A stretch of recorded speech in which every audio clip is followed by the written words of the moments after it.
वाला, और जैसे उसकी सिफत अस्सबूर है वैसे उसकी सिफत अश-शकूर, उसका एक नाम अश-शकूर भी है, शकूर भी उसकी सिफत है। तो सब्र और शुक्र दोनों निस्फ निस्फ और आधे आधे ईमान है। और सूफिया की जबान में यह कहें कि इंसान की जिंदगी की गाड़ी के दो पहियों का नाम है, एक का नाम है सब्र और एक का नाम है शुक्र। ये गाड़ी जन्नत की पटरी पर चलती है जिसमें सब्र और शुक्र के पहिए लगे होते हैं। इसलिए इंसान को जब मुसीबत आए तो सब्र करे, मांगे नहीं, आ जाए तो सब्र करे और नेमत मिले तो शुक्र करे। तो आज हमारा उन्वान मुसीबतों में क्या हिकमतें हैं, लेकिन उसकी शर्त है सब्र। आज हम सब्र पर गुफ्तगू करेंगे, और अगर आइंदा हफ्ते अल्लाह ने तौफीक और जिंदगी दी तो फिर शुक्र पर, ताकि दोनों पहिए हमें नसीब हो जाए, सब्र और शुक्र। अल्लाह के रसूल अलैहि सलाम से पूछा गया कि या रसूल अल्लाह सल्लल्लाहु अलैहि वसल्लम, अल्लाह मुसीबतें किस पर डालता है, अल्लाह तकलीफें किस पर डालता है? तो मेरे आका अलैहि सलाम ने फरमाया, सबसे बड़ी आजमाइश और मुसीबत अगर किसी पर आती है तो वो पहले अंबियाए किराम पर आती है। अंबिया से बढ़कर कोई मुसीबत में नहीं रहता। हम लोग किसी पर मुसीबत देखते हैं तो बोलते ओ ये तो इसको किए की सजा मिल रही। अगर किसी को कोड़ हो जाए, कोई कोड़ी हो जाए, कोड़, किसी को जुजाम हो जाए, कोई नाबीना हो जाए, अंधा हो जाए, तो लोग उसके बारे में मजहबी महफिलों में भी डिस्कस करते हैं कि उसको उसके किए की सजा मिल रही है। अल्लाह से माफी मांगो, ना कहा करो। उसकी वजह यह है, अगर वो मोमिन है, अगर वो मोमिन है और कोड़ी हो गया, जुजामी हो गया, है मुसलमान, तो अल्लाह तबारक व ताला उन लोगों को उस वक्त जन्नत में दाखिल फरमाएगा। अभी तक लोग कब्रों से कुछ उठे होंगे, कुछ उठने वाले होंगे, उससे पहले अल्लाह उनको जन्नत में दाखिल फरमाएगा। मैं अभी हदीस पढ़ूंगा उस पर आपके सामने। इसलिए किसी मुसलमान की तकलीफ पर कोई डिस्कस ना किया करें, किसी मुसलमान की मुसीबत पर कोई, कुछ लोग नाबीना होने पर भी कोई अंधा हो गया, अच्छा था अंधा हो गया, उस पर मजाक उड़ाते हैं। मजहबी हल्कों में बाज़ाब्ता स्टेजों पर मजाक उड़ाया गया उन बुजुर्गों का जिनको आखिरी उम्र में लंबी उम्र होने की वजह से या ज़ौफ होने की वजह से आंखों की बीनाई चली गई थी। क्या क्या उनको नाम दिए गए। हालांकि लोग ये भूल गए कि हिब्रुल उम्मा, रईसुल मुफस्सिरीन सैयदना अब्दुल्ला इब्ने अब्बास रदी अल्लाह ताला अन्हु भी आखिरी उम्र में नाबीना हो गए थे। लोग कहते हैं अपने किए की सजा भुगत रहे। मैं कहता हूं इब्ने अब्बास ने क्या किया था। हजरत जाबिर इब्ने अब्दुल्ला अंसारी, जिनके घर हुजूर अलैहि सलाम की दावत मशहूर है, आखिरी उम्र में वो नाबीना हो गए थे। कई सहाबा के नाम लिए जा सकते हैं जो आखिरी उम्र में नाबीना हो गए थे।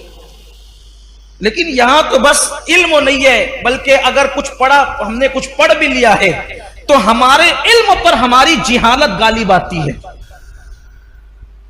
किसी भी मुसलमान और मोमिन को तकलीफ में देखो, हमने कोई उस पर डिस्कस नहीं करना, बस ये दुआ करना अल्लाह इसकी मुश्किल आसान कर दे और हमें इस मुसीबत से बचा ले।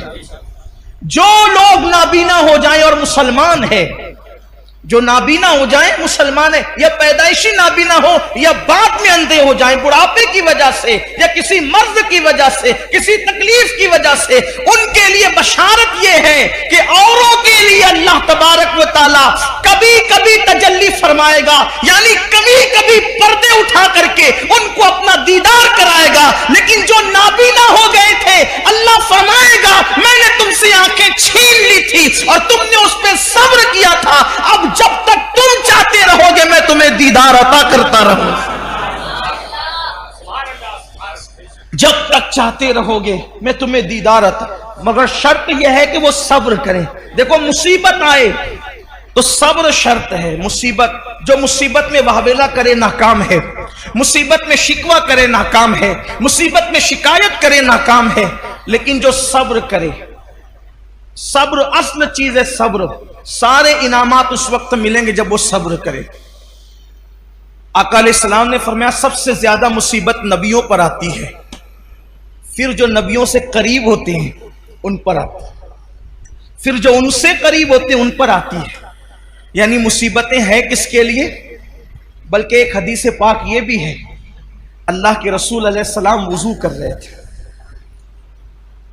यहां पर थोड़ा इश्क रसूल का बाब भी खुलेगा, वाह होगा, इश्क रसूल का बाब भी वाह होगा, और हम देखेंगे कि हम में कौन आशिक रसूल है। हुजूर अलैहिस्सलाम वुजू फरमा रहे थे और पानी हुजूर अलैहिस्सलाम के वुजू का ढलान की तरफ बह रहा था, वुजू का पानी ढलान की तरफ बह रहा था। एक सहाबी थे वहां मौजूद, उन्होंने अर्ज किया, या रसूल अल्लाह सल्लल्लाहु अलैहि वसल्लम, मैं आपसे इश्क करता हूं, मोहब्बत करता हूं आपसे। हुजूर ने फरमाया सल्लल्लाहु अलैहि वसल्लम, क्या कहा तुमने? हुजूर मैं आपसे इश्क करता हूं।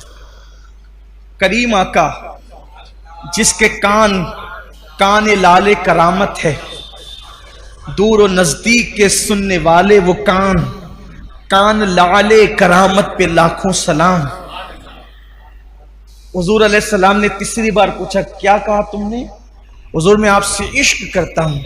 आका फरमाते हैं, तो अगर तू वाकई मुझसे इश्क करता है तो मुसीबत और आजमाइशों के लिए तैयार हो जा, क्योंकि जो हमसे इश्क करता है अल्लाह उस पर मुसीबतों के दरवाजे खोल देता है, अल्लाह उस पर तकलीफों के दरवाजे खोल देता है। हमसे मोहब्बत करने वालों पर आजमाइश और मुसीबतों के दरवाजे इतनी तेजी से खुलते हैं और मुसीबतें उसके पास इतनी तेजी से भाग भाग कर आती है, जैसे ये वुजू का पानी तेजी से ढलान की तरफ गिर रहा है, वैसे मुसीबतें तेजी से उसके पास आती है। अब आप मुझे बताएं, जब हम आशिक ही बने हैं, जब हमने इश्क का दावा ही किया है, तो फिर हम मुसीबतों से घबराते क्यों हैं? हम बलाओं से घबराते क्यों हैं? इसलिए कि मुसीबतें तो आशिकों के लिए है, मुसीबतें तो महबूब से मोहब्बत करने वालों के लिए। आप देखें, जिसको हम मुश्किल कुशा कहते हैं, पूरी जिंदगी मुश्किल में गुजरी, जिसको इब्ने मुश्किल कुशा कहते हैं, ए दिल बगीर दामने सुल्तान औलिया, यानी हुसैन इब्ने अली जाने औलिया। फिर उनकी मुसीबतें देख ले, फिर सैयदा ज़ैनब पाक की मुसीबतें देख ले, फिर जनाब गाजी अब्बास की मुसीबतें देख ले, फिर इसी तरीके से औनो मोहम्मद की मुसीबतें देख ले, फिर सैयदा सुकैना की मुसीबतें देख ले। इसी तरीके से जो है अल्लाह अकबर, सैयदा बीबी पाक सैयदा फातिमतुज़ ज़हरा की, उनकी खुद की मुसीबतें देख ले। हमारे बुजुर्गों ने फरमाया, 40 रातें किसी पर ऐसे गुजर जाए, 40 रातें किसी पर ऐसे गुजर जाए कि उस पर कोई